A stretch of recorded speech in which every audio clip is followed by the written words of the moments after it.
જય ભીમ, જય દલિત સમાજ. મિત્રો, થોડા દિવસથી હું જોઈ રહી છું ઇન્સ્ટાગ્રામમાં અને વોટ્સઅપમાં મારા ખરાબ એટલે કે ફેક વિડીયો અપલોડ કરી અને મને બદનામ કરવાની પૂરેપૂરી કોશિશ કરી રહ્યા છે. અને મારા દલિત સમાજને હું કહેવા માંગુ છું કે 3 મહિના અગાઉ મેં જે એટ્રોસિટી કરેલી એના કારણે મારા દુશ્મનો બહુ વધી ગયેલા છે.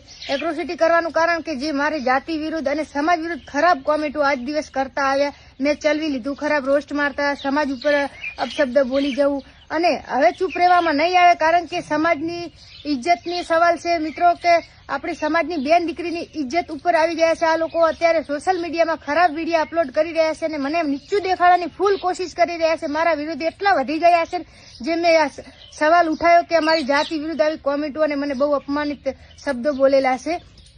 તો બધાને એવું લાગે છે કે હેતલ પરમાર બોલતી નથી, ચૂપ રહેશે. હેતલ પરમાર હવે ચૂપ નહીં રહે, હવે નહીં ચલવી લે, કારણ કે મારી ઇજ્જત ઉપર આવી બની છે. મારા દલિત ભાઈઓને કહેવા માંગુ છું કે આવા લોકોને હું કાયદેસરના પગલા લેવા માંગુ છું, તો તમે મને સમર્થન આપજો. અને અત્યારે હું છું, ક્યારે આપણી કોઈ અન્ય બેન દીકરી હોય, કોઈ બી સમાજની અન્ય બેન દીકરી હોય, આ લોકોને એવું લાગે કે કશું કાંઈ થશે નહીં, એમનાથી એવું જ છે કે દલિતોથી કાંઈ થશે નહીં, તો આપણે એમને એમ બતાવવાનું છે અને એમના સામે હું ટૂંક જ સમયમાં કાયદેસરના કાર્યવાહી કરવાની છું. અને જે મને ખરાબ રીતે મારા વિડીયો બનાવ્યા છે ને વાંધોની બધાના મેં સ્ક્રીનશોટ લઈ લીધા, કઈ જગ્યાએથી કોણે વિડીયો અપલોડ કર્યો બધા મારી પાસે સ્ક્રીનશોટ પડ્યા છે. ટૂંક જ સમયમાં